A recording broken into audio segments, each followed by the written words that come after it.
L'évangéliste Marc ne souffle pas mot du discours que Jésus a fait sur cette montagne.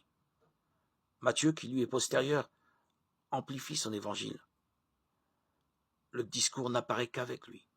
La communauté chrétienne, en effet, découvre chaque jour davantage la richesse de la pensée de Jésus. Petit à petit, elle l'intériorise, elle en fait l'expérience, elle perfectionne l'enseignement. L'esprit, progressivement, la pénètre et lui fait saisir à la fois l'ampleur et les nuances des actes et des paroles de Jésus. Matthieu résume ses paroles en 5 discours, inaugurés par le discours sur la montagne. Matthieu 5, 7. Éclos par le discours sur la fin des temps et la parousie, Matthieu 24, 25. Mais aucun d'entre eux ne saurait être isolé du reste de l'évangile. Chacun se situe dans une étape de l'histoire de Jésus. Au discours sur la montagne fait suite une série de guérisons, Matthieu 8, 9. Jésus ne se contente pas de parler, il agit. Plus encore, il affirme par ses actions miraculeuses que, en lui, la parole de Dieu est efficace.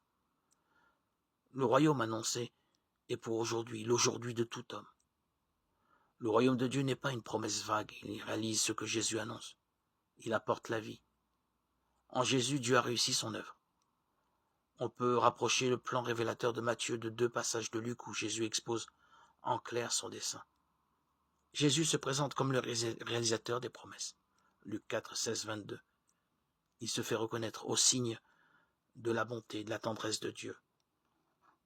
Luc 7, 18, 23. Il prouve que le royaume de Dieu est enfin réalisé.